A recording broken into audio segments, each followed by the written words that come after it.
ठीक है, हमारे पास ही कुछ सर्किट इस तरीके से गिवन है यहाँ पे। अगर अब हम इस सर्किट की बात कर रहे हैं तो इस सर्किट में जो है हमारे पास यहाँ पे क्या है, ये वोल्टेज सोर्स रिप्रेजेंटेड है। ठीक है, तो ये सारी की सारी वैल्यूज जो है लाप्लास डोमेन में है। ठीक है, तो यहाँ पे हमारे पास क्या है, वी आई एस है। लाप्लास डोमेन में अगर हम कैपेसिटेंस की बात करेंगे तो इसके इक्विवेलेंट वैल्यू क्या आ जाएगी, 1/SC। Similarly, this represent a resistance value R1, this represent a resistance value R2। Inductance को किस तरीके से रिप्रेजेंट कर सकते हैं, SL के फॉर्म में। ठीक है, तो हमारे पास क्या है यहाँ पे VIS, और आउटपुट में हमको जो पोटेंशियल ड्रॉप मिलेगा which is across a SL, which is nothing but a V naught S। Okay, ठीक है, तो ये हमारे पास सर्किट गिवन है। Let us suppose I have to find a transfer function corresponding to this particular circuit by using a signal flow graph. ठीक है, signal flow graph के हेल्प से हमको इसका ट्रांसफर फंक्शन फाइंड करना है। तो अब देखो, अब हम इसको किस तरीके से सॉल्व कर सकते हैं। अगेन हमको सबसे पहला स्टेप क्या फॉलो करना है, सॉल्यूशन। ठीक है, तो सबसे पहला स्टेप अब हमको क्या फॉलो करना है इसमें, हमने लास्ट क्लास में स्लाइड में हमने पढ़ा था कि हमें कुछ पर्टिकुलर स्टेप्स फॉलो करना है। तो सबसे पहला स्टेप क्या है, find the number of elements in a circuit. ठीक है, तो हमको यहाँ पे साफ साफ दिख रहा है इसमें नंबर ऑफ एलिमेंट्स कौन कौन से हैं, नंबर ऑफ एलिमेंट्स। अब देखो यहाँ पे हमारे पास एक करंट फ्लो होगा। ठीक है, let us suppose this is I1। ठीक है, ये पूरा का पूरा इम्पिडेंस जब एक्ट करेगा तो it draws some current and the magnitude of this current is I1, okay, which is drawing from a source VIS। okay, so I1S जो है वो करंट यहाँ से फ्लो होगा। अब इस पर्टिकुलर नोड पे जाने के बाद ये करंट कैसा होगा, डिवाइड होगा। ठीक है, so let us suppose this current is what I2S and this is what I3S। उसके बाद क्या होगा, इस पर्टिकुलर नोड पे अगर जब जाएगा करंट तो ये I3 क्या है, फिर से इसके पास दो पाथ है, but this is an open circuit. Okay, so all the current will go in this direction towards the inductance L with a magnitude of I3। यहाँ तक समझ में आ गया सबको। ठीक है, तो नंबर ऑफ एलिमेंट्स की अगर हम बात करेंगे तो यहाँ पे कितने आ रहे हैं, पहला VI आ गया, दूसरा कैपेसिटेंस C, तीसरा R1, then R2, then inductance L, उसके बाद आगे current I3। Okay, and then we have what a V naught. तो ये सारे इसमें एलिमेंट्स इन्वॉल्व है। ठीक है, तो हमको दूसरा क्या करना है, नंबर ऑफ नोड्स फाइंड करना है। ठीक है, सेकंड स्टेप में क्या करना था, नंबर ऑफ नोड्स और वेरिएबल्स फाइंड करना है। तो नंबर ऑफ वेरिएबल्स की अगर हम बात करेंगे तो आपको इसमें एक रूल फॉलो करना है कि वॉट एवर द वेरिएबल्स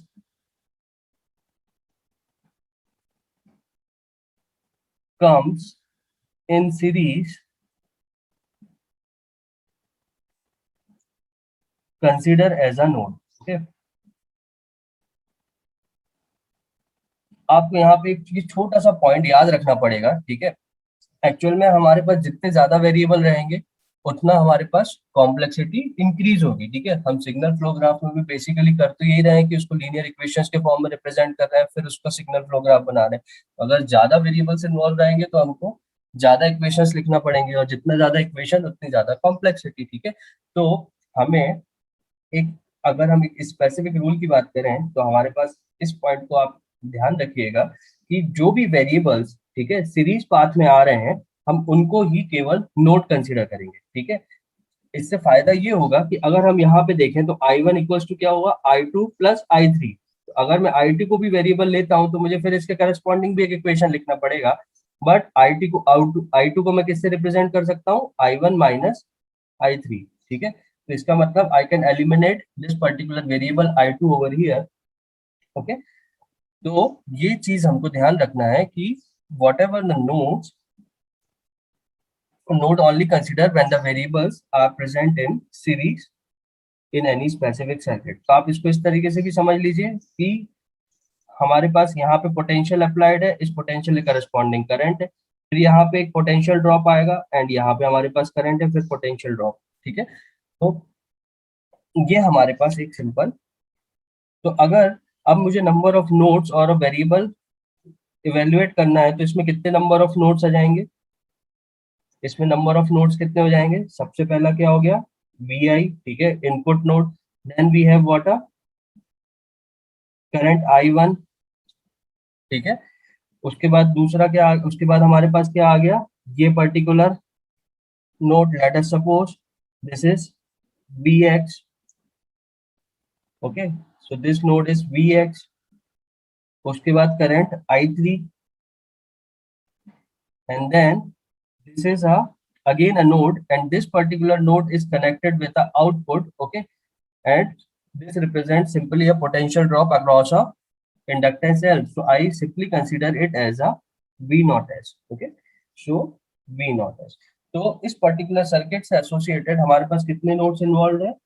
1 2 3 4 5, ये 5 नोड्स इन्वॉल्व है, ठीक। तो अब अगर हम इन पांचों नोड्स की बात करेंगे तो हमारे पास क्या आएगा? Late us suppose this is a Vi, this is a I1, Vx, I3, and this one is V0, okay। तो हमारे पास क्या हो गया? Vi, I1, Vx, I3 and V0, ठीक है। तो अब अगेन हमारे पास तीसरा स्टेप कि we have to represent nodes in the form of equation, okay, represent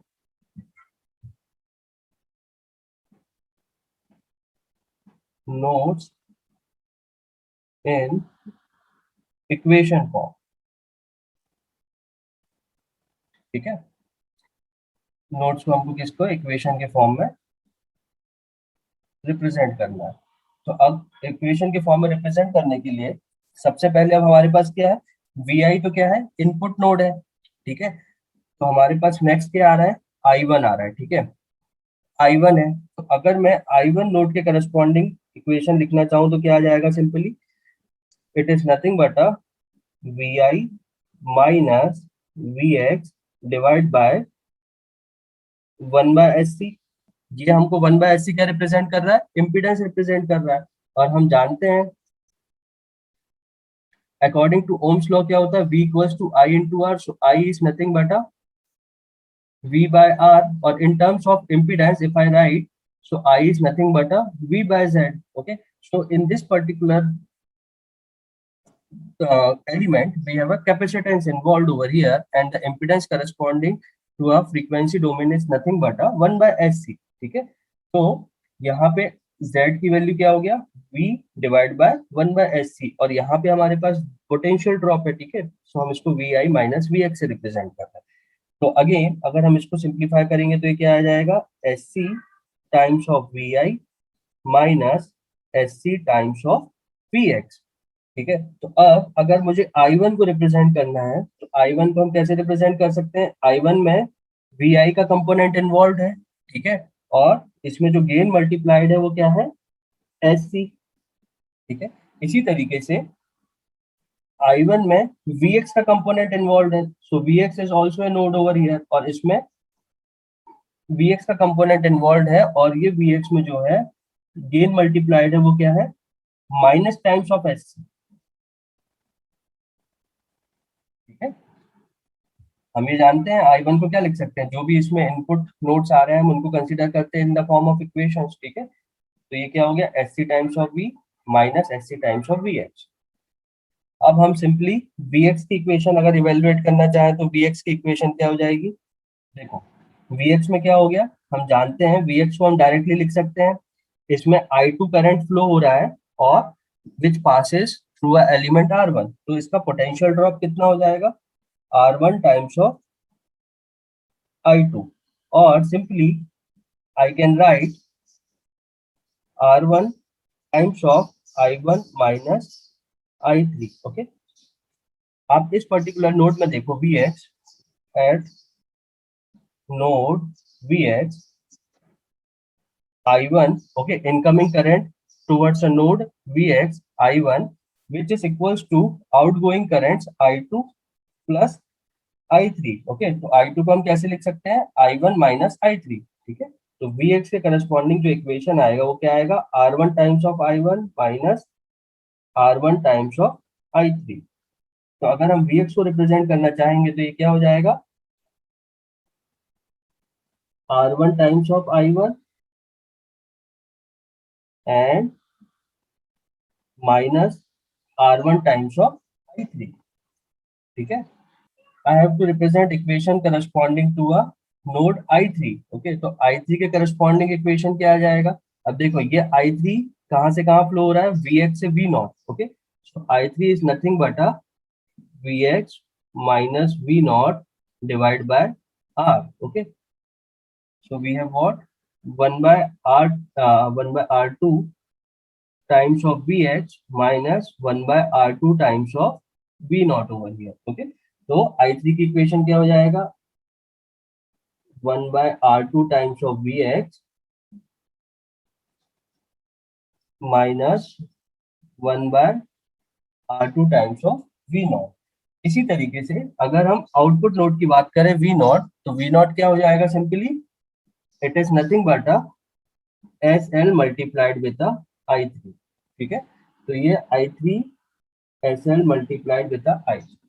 अगर ये सर्किट हमारे पास पर्टिकुलर सर्किट, अगर मुझे इसका सिग्नल फ्लो ग्राफ बनाना है तो मैं इस तरीके से आसानी से सिग्नल फ्लो ग्राफ बना सकता हूँ, ठीक है। तो अब देखो, अब हमारे पास नेक्स्ट स्टेप क्या है, नेक्स्ट स्टेप को हमको क्या करना है, ट्रांसफर फंक्शन फाइंड करना है, ठीक है। तो ट्रांसफर फंक्शन बेसिकली क्या है, transfer function is nothing but a V naught by V I over here.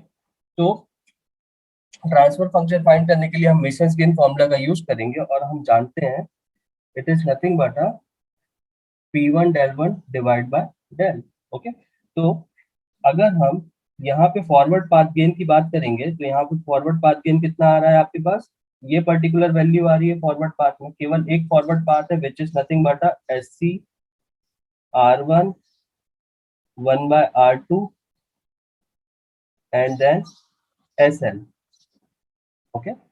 Similarly अगर हम लूप्स आइडेंटिफाई करेंगे तो यहाँ पे कितने लूप्स आ रहे हैं आपके पास, 3 लूप आ रहे हैं, स्ट्रेट फॉरवर्ड हमको दिख रहा है। तो पहला लूप आपके पास क्या है, R1 minus SC, second loop क्या आ रहा है, 1 by R2 times of minus R1, और थर्ड लूप क्या आ रहा है, SL times of minus R2, ठीक है। ये 3 लूप है हमारे पास यहाँ पे। इसी तरीके से अगर मैं टू नॉन टचिंग लूप्स की अगर मैं बात करूंगा तो टू नॉन टचिंग लूप्स कौन कौन से हो जाएंगे, एक लूप तो ये वाला हो गया और दूसरा लूप ये हो गया, ठीक है। तो हमारे पास टोटल 1 नॉन टचिंग लूप्स है, ठीक है। इसका मैग्नीट्यूड क्या है, R1 times of minus SC SL times of minus 1 by R2, okay. तो यहाँ पे हमारे पास टोटल 8 नॉन टचिंग लूप, ठीक है। मैं इसको यहाँ से इरेज कर रहा हूँ जिससे कि इस जगह को मैं यूज कर सकूँ, ठीक है। तो now del is what, I can write del as a 1 minus summation of loop gain। तो यहाँ loop gain कितने आ गए आपके पास, मैं इसको डायरेक्टली लिख लूँ, माइनस है तो minus minus will get plus over here, okay. तो ये क्या हो जाएगा सीधा आपके पास, R1 SC plus R1 bye R2।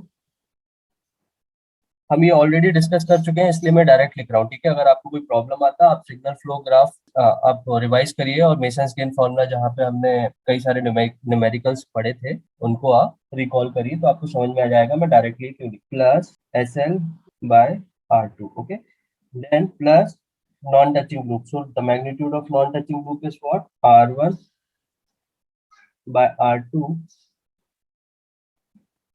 SC SL, okay. ये हमारे पास मैग्नीट्यूड आ गया, डेल की वैल्यू आ गई, ठीक है। अब अगर हमको ट्रांसफर फंक्शन लिखना है तो ट्रांसफर फंक्शन क्या हो जाएगा, सिंपली फॉरवर्ड पाथ गेन कितना है आपके पास, R1 bye R2 times of SC multiply SL, okay, divide by this particular magnitude over here 10, okay। So now you can see how easily we can calculate a transfer function corresponding to any particular circuit value, 1 plus R1 SC times of R2 plus R1 plus SL plus R1 S square LC, ठीक है। इसको rewrite कर लोगे तो आपके पास क्या आ जाएगा सीधा सीधा, and R2 would get cancelled out from R2 over here, ठीक है। तो ये क्या हो जाएगा, R1 S square LC divide by S square R1 LC plus R1 R2 C plus L times of S plus R1 plus R2, ठीक है। ये इसका एक्सप्रेशन आएगा टोटल। तो this represent a transfer function over here, okay. So the point is that we can easily find a transfer function corresponding to any circuit by representing in the form of signal flow graph. अगर हम इसके पहले बात करते तो आपको क्या करना पड़ता, अगर हम कन्वेंशनल वे में फाइंड करते तो हमको क्या करना पड़ता है, यहाँ पे मैश इक्वेशंस इंप्लीमेंट करना रहता है, ठीक है। और उसके बेसिस पे हमारे पास वेरिएबल के फॉर्म में v और i के फॉर्म में इक्वेशंस आती, then we have to simplify those particular equation and find a transfer function. But जब भी आपके पास कोई कॉम्प्लेक्स सर्किट है, ठीक है, that complex circuit also represent complex system, and we know for a complex system we have technique called a signal flow graph, and through which we can easily find a transfer.